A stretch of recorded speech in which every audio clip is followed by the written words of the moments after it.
I'd like to introduce you to one of my favorite people at Moody's, Mark Zandi, Dr. Mark Zandi. He's our chief economist at Moody's Analytics. He directs economic research for Moody's Analytics, which is a leading provider of economic research, data, and analytical tools, as Linda Huber described to you this morning.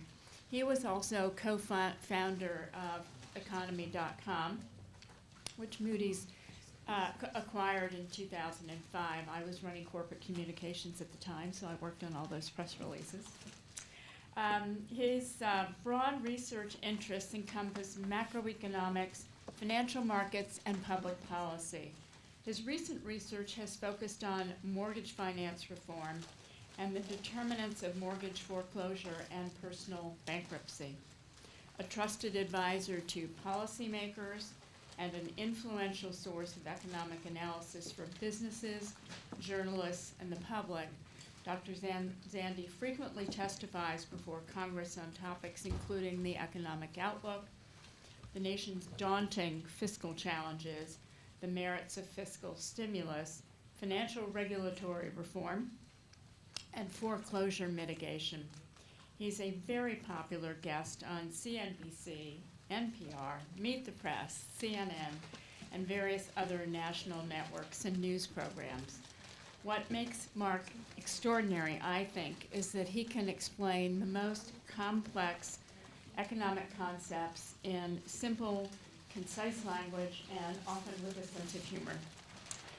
He earned his BS from the Wharton School at the University of Pennsylvania and his PhD also from Penn. Mark, hold that little profile up, the SIAM profile. SIAM has profiled him in his Careers in Math brochure.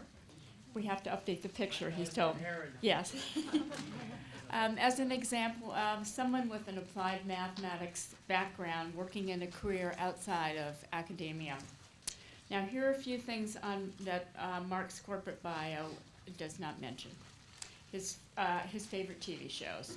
I would have guessed it would have been Numbers. You know the Numbers one? It's not.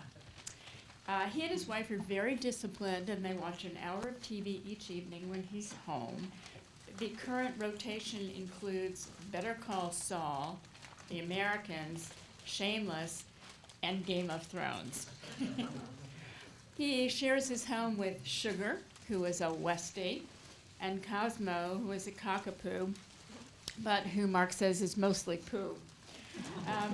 Finally, he has wanted to be an economist ever since the 4th grade. Prior to the 4th grade, he didn't know what an economist was.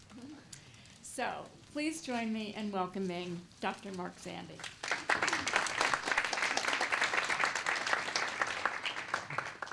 Thank you, Fran. Thanks for that introduction. Very kind of you. So I have 2 hours to speak. Is that what it is? Yeah.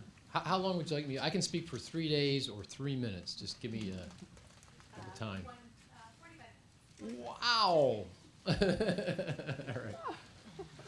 Well, thank you, Fran, and thanks Moody's Foundation and SIAM for the opportunity to be here today. Very kind of you. It's an impressive group. I'm going to make just 3 points in my remarks, and I promise I'm not going to go on very long. The first is I think your futures are incredibly bright for lots of obvious reasons. The fact that you're so interested in mathematics, I think, is a tell, very important tell. Math is power. At least that's my experience. My best friend in high school is a very talented mathematician. He went to MIT, got his degree in mathematics in 3 years. I convinced him to come to Penn because I was at Penn, and he got his PhD in math from Penn in 2 years. So he had a PhD in math, and I guess that added up in about 5 years.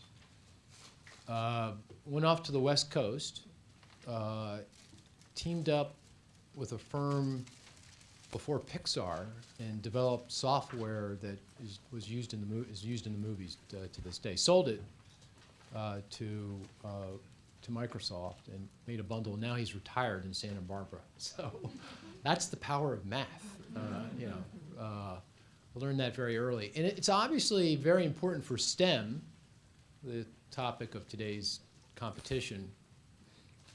You can't succeed in science, technology, engineering without the mathematics. But math is important for almost every endeavor.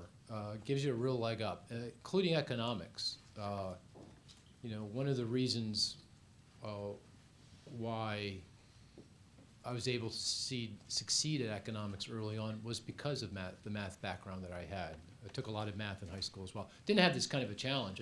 We didn't have anything like this. I mean, this is really pretty cool. But if you hang around a math major who's as good as my best friend, you absorb a little bit of math, and that really helped me out quite a bit. So with that math, those math skills and that math background, economics came a lot easier, and helped in my success. How many of you want to go on to STEM in college? Who doesn't? Anybody? Okay, good. So where do you want to do? History, social sciences, law, eventually. Okay, you're gonna kick butt because of your math background. These other guys are going to STEM. They're all going to be competing against everybody else who's got math backgrounds. But where do you want to do? Oh, you'll do really well. Yeah, you'll do really well. Yeah. So the point is that the math background is such an asset in any endeavor. Poli-sci, it was mentioned that Ray McDaniel, the CEO of Moody's, in poli-sci, but he had a little bit more math. Just think of what he could have been today. It's pretty amazing what math can do. But your futures are bright more than, for many reasons, not simply because of your math background. I think you're going to have the wind at your back that the economy, the thing that I study and work on, feels really good to me in stark contrast to where we've been in recent years. As you know, we went through a pretty bad recession, about as bad as it gets, and all those millennials who had to look for work back several years ago really have had a very tough time. Started in the darkest times, couldn't find work. Many did the right thing and stayed in school longer, went back to school, got more higher education, and that'll serve them well in the long run. They had to take on a lot more student debt, so it was really quite tough for them.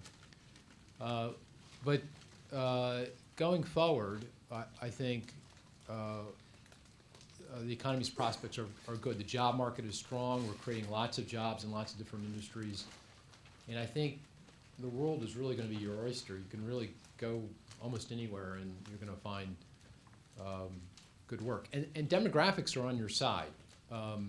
It's very important as well. Here's a factoid for you. In fact, let me ask you this: if you get this right, you get a copy of my book. I'll sign it. It's worth $2.99 on eBay. Maybe $1.99 on Alibaba. I'm not sure. But anyway, if you're interested. What is the largest single-year age group in the country? There are more of these folks than any other age. Is it 5 years old? Is it 85 years old? What is it? I just made that up. 5. 65. That's pretty good. That's pretty good. But that's wrong. Yeah. Okay. But not bad. Yeah. Not bad. Thinking in the right direction. Yeah.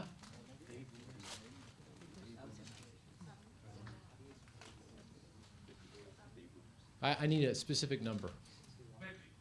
50 is good, but that's not good enough for a book. 53. Oh, who said 53? Very good. Yeah, very good. It's actually 55, but 53 is pretty good. Did you really? Okay. Oh, did you really? All right, you both can have books. Okay. All right. All right. We'll get you. I'll give you my card, and you just send me an email. And I'll send you a copy. Right. I happen to be 55 years old. I represent the largest single year age group in the country. That's the teeth of the large baby boom generation, right? That's the baby boom generation. Okay, here's another question for you. You guys can't answer. What is the, abstracting from the 56-year-olds and the 54-year-olds, because there's a lot of folks centered around 55, what is the second largest single year age group? Second largest. Who said that?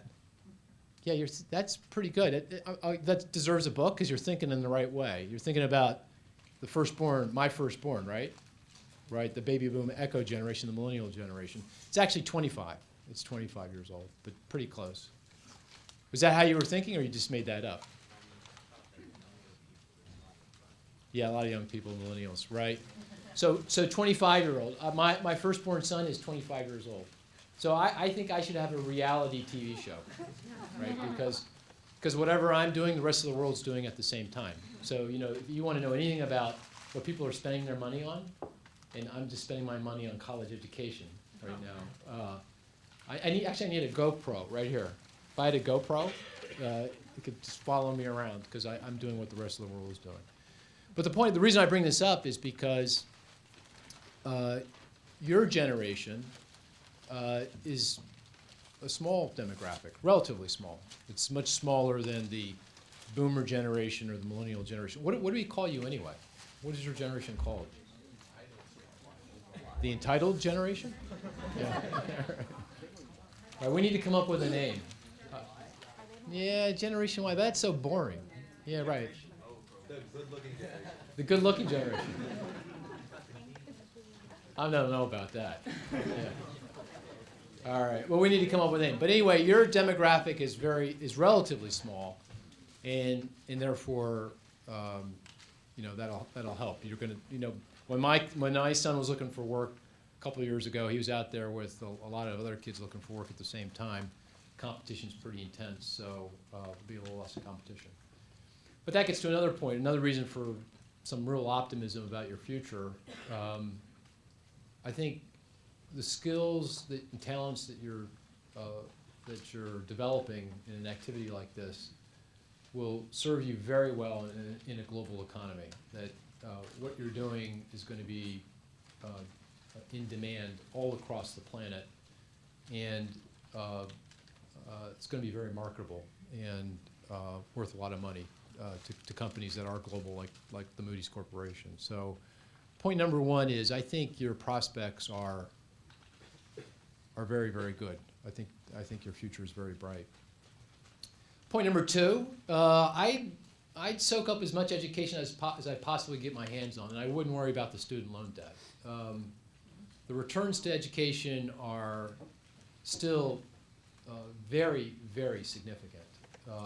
They're not quite, it's not quite the slam dunk that it was 10, 15, 20 years ago when the cost of education was a lot lower. You didn't have to borrow as much to go to school. But the returns are still really quite impressive, quite significant. And the more education you get, the higher the returns. And now, it's important, you have to have a college degree, although here's another factoid for you. I learned it over the weekend. How many U.S. presidents don't have a college degree? 6. That's good. Wrong. This one you have to get exactly right. 9. 9. Who said 9? Did you just look that up? No. Who are you? I'm just a guy. You're just a guy? My name's Guy. Oh, your name is Guy? Yeah. Oh, really? Yeah.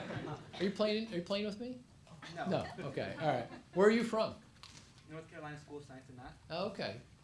Yeah, but you can't get a second book. I actually have 2 books. You want the other one? Yeah, but that was a completely lucky guess. So. Really? Yeah. Okay. 9. Okay. Let's see how smart he really is. Okay. No. So yeah. Come on. Gotta play. You like playing games. So who was the last president that did not get a college degree? The most recent president who did not get a college degree. Does anyone? Anyone? George Bush. Truman. Very good. Very good. Yeah. Right. Harry S. Truman. And here's another one. Here. Well, this is a real test of your whether you're really paying attention to current events. who is a viable presidential candidate? Bummer. Yeah, you're a teacher, though. Yeah. Oh, that was rude. Yeah. In Wisconsin, even. Yeah, is that right? Yeah. So Scott Walker doesn't have, but it's very, very unusual to get very far without a college degree. In fact, almost a third of the population, the entire population, now has a college degree. A 4-year college degree. So you need to soak up education. You need to take in as much as you possibly can. And if I were you, I'd just hang out in school as long as possible. Now here's the thing: if you have to borrow money to do it, you better graduate. Student loan debt is a pretty pernicious thing if you don't have the income to support it after you get out of school. Now I'm very confident that everyone in this room who goes to get a higher degree is going to graduate, but be sure to do that. That's very important. But I don't think I would let college tuition or student loan debt or the cost of financing enter into the calculation. That was a very worthy exercise, and I think for most people that is something they should be doing. But for people in this room, for the people who engage in this kind of activity, I mean, I think for you should, the returns are going to be enormous to you, and you just be all in. Now, for most people, for the vast majority of people, I think a cold, hard calculation with the kind of work you were doing today is an appropriate one. And the student loan program is and college tuition is just a jumbled mess. In my view, that we've got this all backwards, that we're using, because it's kind of like demand and supply, right? I mean, there's a relatively fixed supply of educational services, and if you provide credit for people to go out and buy those, to increase the demand for educational services, it's going to drive up its price. And I think it's pretty evident that as we've become more aggressive in extending out student loan debt, that's been captured by universities and higher tuitions. There's a lot of other things going on here, but I think that's a big part of it. So at the end of the day, college education is really not more affordable for kids, and they're getting larded up with student loan debt. I mean, if I were king for the day, maybe I need a couple days, but I think I'd reverse this and I'd take all the taxpayer subsidy that we're providing through the student loan program and use that to increase the supply of educational services. You know, things like community colleges, like, you know, maybe President Obama's plan to help support community colleges isn't going to change the numbers that much, but he's thinking along the right lines. That's the kind of thing that we need to be doing. Supporting e-learning, all those kinds of things, and helping to improve the efficiency and productivity of our educational system, as opposed to juicing up demand through the student loan program. So this is going to be a very significant issue for us. And I think ultimately it's going to be a problem for taxpayers because, as you know, here's another question for you. There is $1.3 trillion in student loan debt outstanding. Guess how much of that is backed by the government, backed by us as taxpayers? Over 1.3 trillion. 1.2. Very close. It's you can't answer anymore. Yeah. Guy can't answer anymore. $1 trillion. $1 trillion worth of student loan debt is backed by the federal government. And so when kids when they can't pay on the student loan debt in the future, and they won't be able to in many cases, in the next recession we're going to have a lot of student loan defaults. It's going to be a taxpayer problem. We're going to have to struggle through this. So we've got this all backwards in terms of student lending. But for you, for the folks in this room, again, given your obvious talents, I don't think I'd let that enter into my calculation at all. I'd grab as much education as I'd possibly put my hands on and just hang out there, stay there. It's the right place for you. Finally, the third point I'd like to make is that what you're doing is exactly right, in my view, and I think your future is very bright. I think you're going to have a lot of success. But if you want real success, if you really want to do something special, you're gonna have to take some risk. That it's easy to kind of fall into everyday life and do what you do, and you're really going to be really good at it, and it's going to be easy for you to go along the same path for your entire career. But I think if you really want to do something special, you're going to have to take some chances, take some risks. Not a lot of them.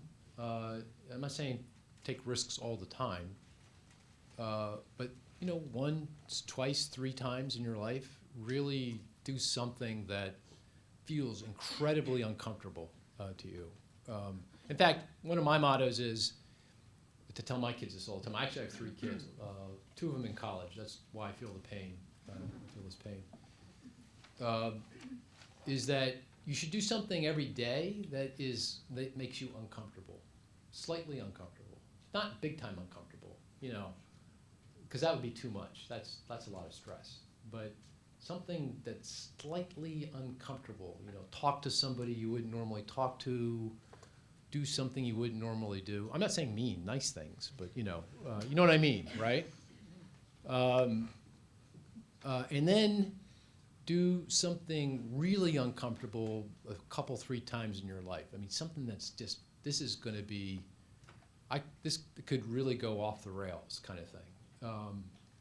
And 2 of those 3 times will probably go off the rails. In fact, I advocate trying this earlier in your life rather than later. After you get out of school, going off the rails isn't too bad a thing because you can quickly get back on. But it's when you take those chances that really cool things happen, interesting things happen. You don't change the world, but you change things for yourself, for your family, and maybe you can make a big difference to other people's lives too. So I would highly recommend that. The one other thing I'd say about that though is to be able to take those kinds of risks, you really need to surround yourself with people who complement you. You know what I mean by that is people who have talents and skills that aren't your strength. So you got to try to figure out what you're good at and what you're not good at, and then find people that are good at what you're not good at, and stick with them. Don't let them out of your sight, and through thick and through thin, because there'll be a lot of thin, if you take those kinds of risks. But if you surround yourself with people who are just talented in a different way than you are, it makes you a lot stronger, and it helps, makes it more likely that you are going to succeed when you take those risks. So, not easy. Got to get a little lucky, maybe a lot lucky, I'm not sure.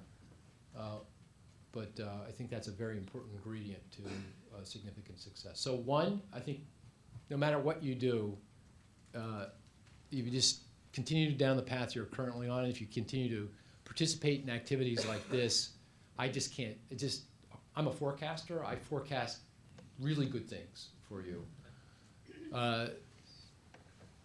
All those good things are going to be even better if you just soak up as much education as you possibly can get your hands on anything that interests you. Stay in college, stay in university, go back, just as much as you possibly can. And third, take those risks. They're really important in the long run. They make all the difference. With that, I'll stop. Thank you. I didn't take 45 minutes, but hopefully they'll be helpful. Yeah, absolutely. If there are questions, I'd be very happy to do that. Yeah. Yes, sir. So you said for us to take risks. What are some of the real changing risks that you've taken in your life? Well, I'm not a risk taker.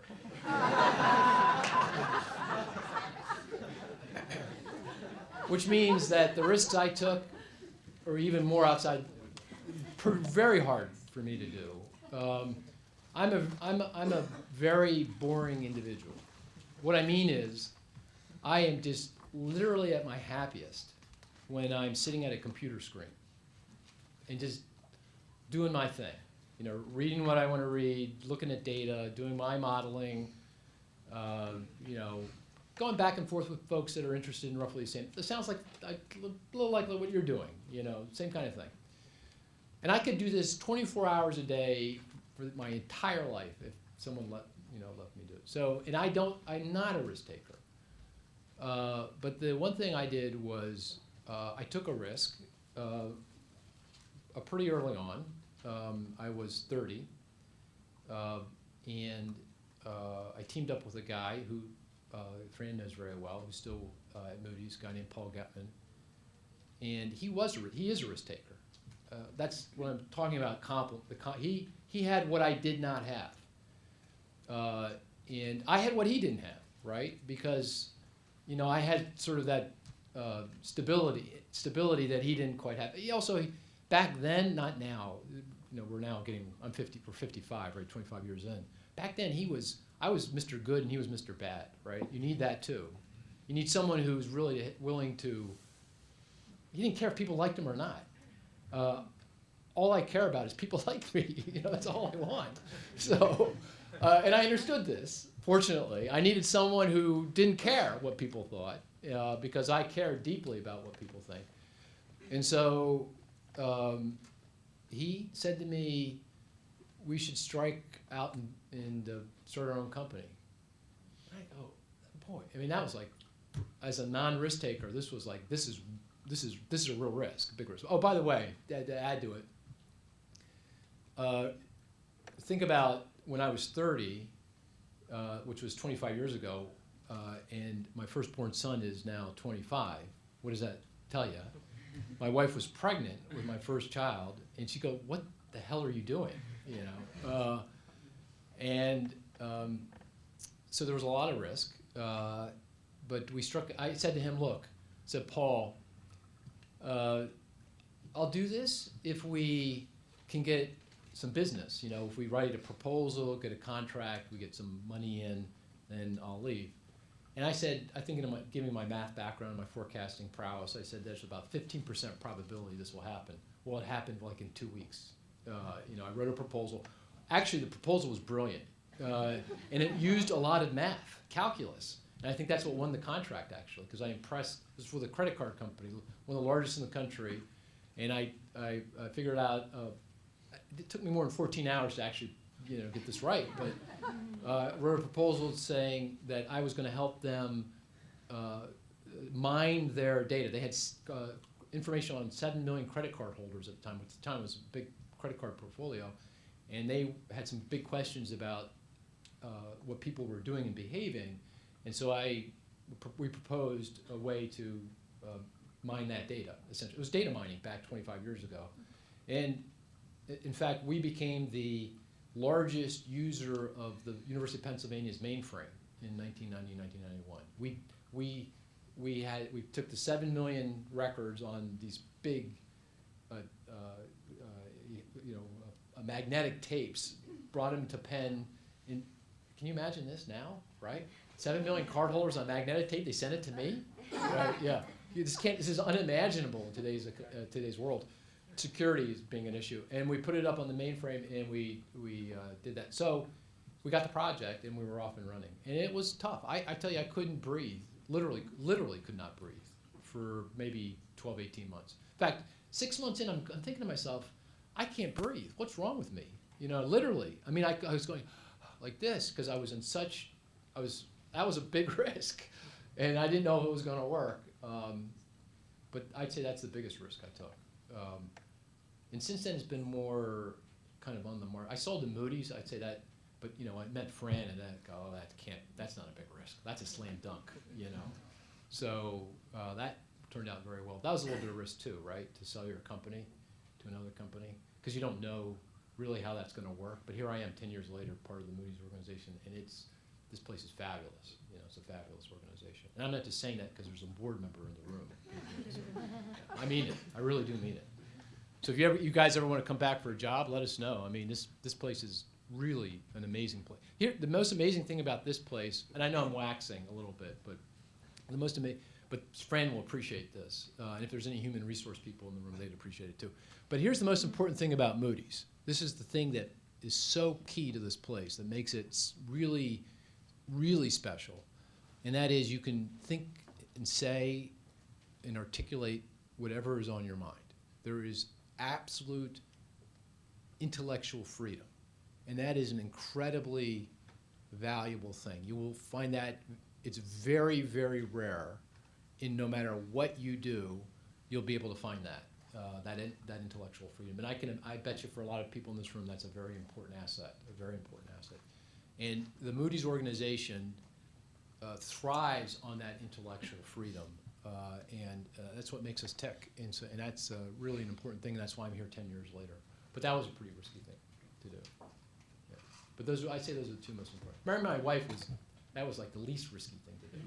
But actually, I married her in part because she has things that I just don't have, right? I mean, here I am still married 30 years later, so it's my wife. Yeah. Yeah. With the way you see the market going, do you advocate for people of our age to start our own business or to find somewhere that would provide us a lot of opportunity to move up? So should we go into established business or should we try and make something with ourselves? And there's no formula here, right? Because I don't know what's right and what's wrong. But I give you what I kind of did and what my sense of it is, because everyone has different approaches to this, and some, approaches I'm sure will be fabulously successful. But my sense is that you need to develop a certain level of skill. You know that 10,000 hour idea? I think that's a really important concept. What I mean by that is you have to do something over and over and over and over again to make that, to be really good at it and to make it second nature. And you can't do that quickly. I mean, that takes time and persistence and patience. And you got to be doing it when you're asking yourself, is this ever going to pay off? Does this make any sense at all? And that's the other thing I've learned. It doesn't matter what you do, but if you're really into it, I mean, really to the core into it, people really get excited to be around you, right? And that's infectious, and it leads to success. It's hard not to succeed if you're doing something that you really are deeply interested in and just love. Like I love my computer screen. I mean, that sounded bad. I mean, I love looking at my computer screen. That sounds even worse. Okay. You know what I mean, though. But I love doing that, and the more you do it, the better you get at it, the more self-reinforcing it becomes, right? And then people get really excited to be in the same place doing the same thing because you're so engaged and so interested. But you need those 10,000 hours, or something roughly in that direction, before you, I think, strike out and do it. This is why I feel so bad for the millennial generation, right? Because they got nailed just as they were entering into the workforce, and they haven't had the same.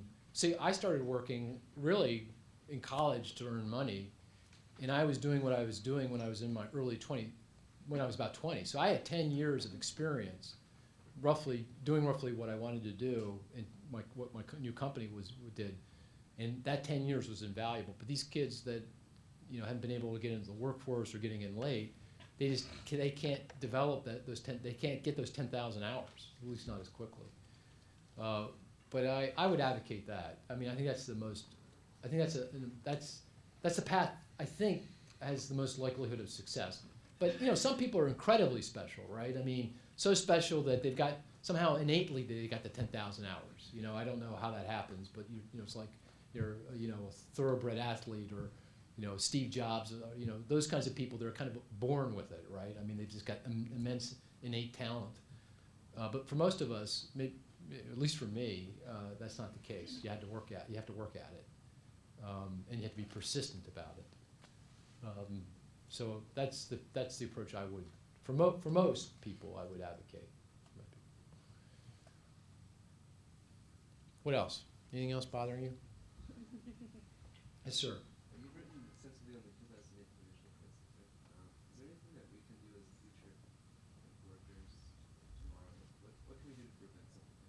To prevent a future crisis?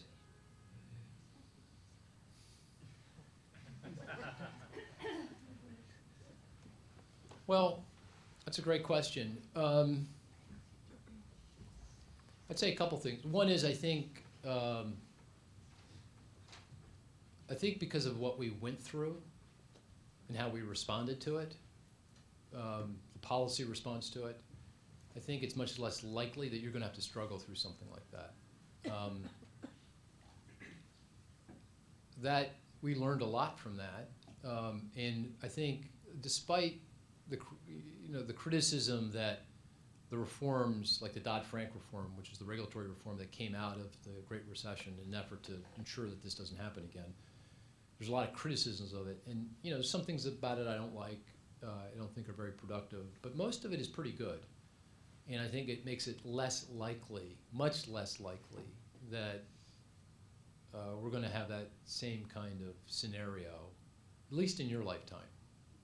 Maybe 100 years down the road, we might have, just because things change so much. But I think that's one thing to take solace in. Second thing I'd say, though,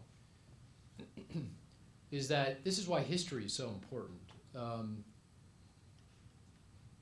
I think what happens is that people tend to forget history, and then they think they're better than history to some degree. That I've got better data, I've got better math, I've got better models.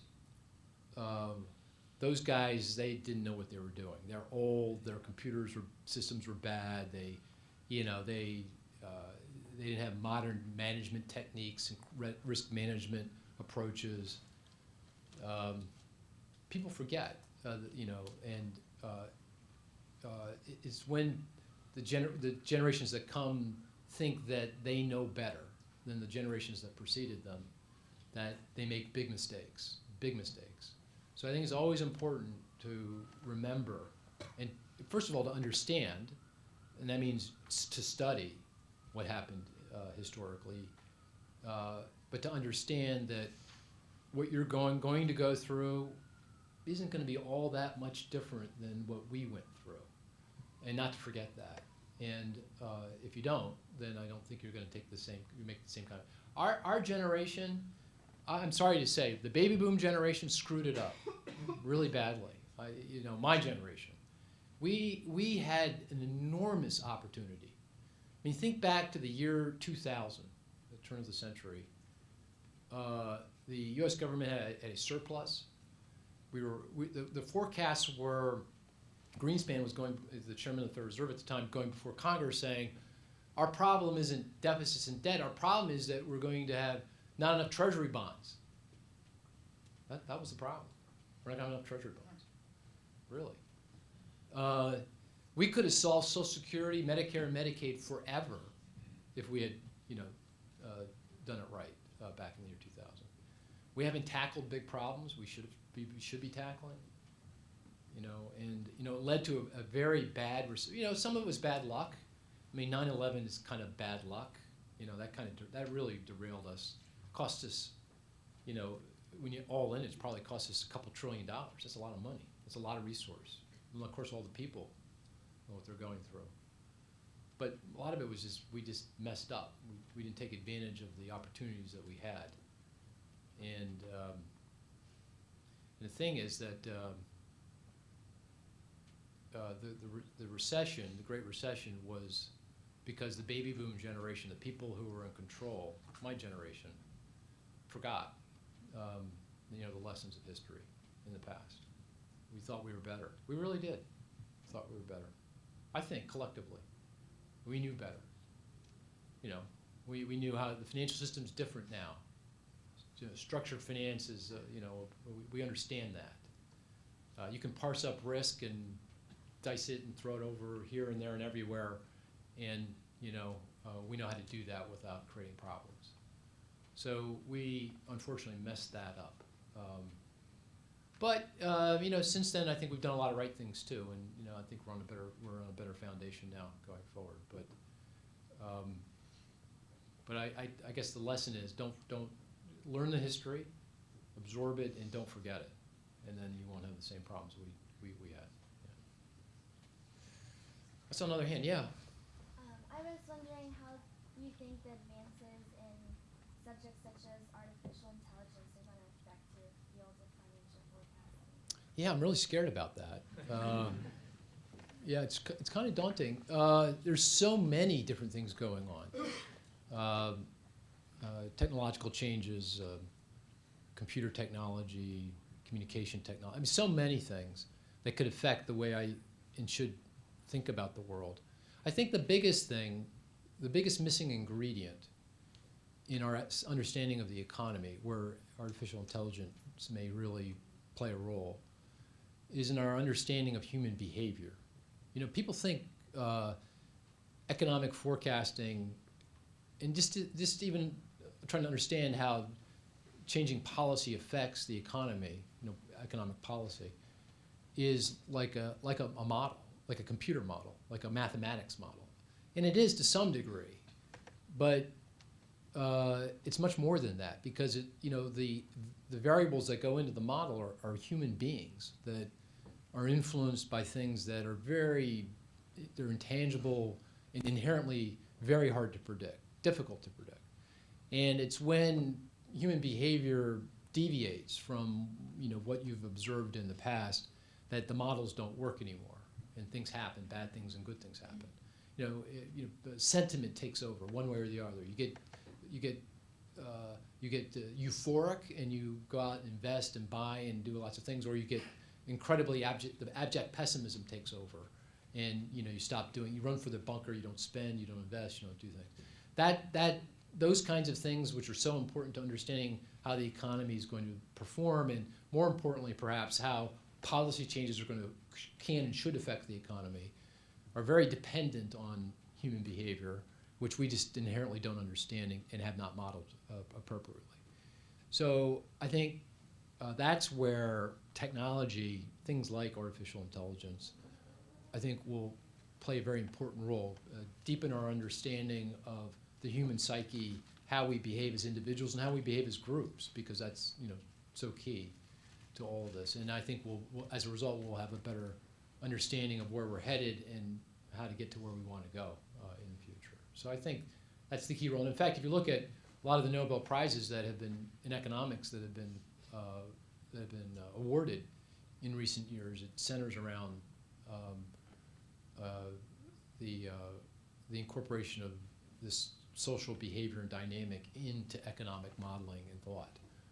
So that's an area where we need to do a lot more work and understand a lot better. Yeah. So if you want a Nobel Prize, that would be a good place to focus. Yeah. Good. Anything else? Anything else? This table's been very quiet over here. Yeah. I heard your presentation. It was very good. Yeah. Yeah. Yeah. I'm not sure you used the word net worth exactly right, but I think you pointed that out. Right. Yeah, we had money in the bank. I like that. I would have stuck with that. Money in the bank. MIB. Yeah. Right. Good. Anything else? Thank you. It was a pleasure. Thanks very much. Thank you.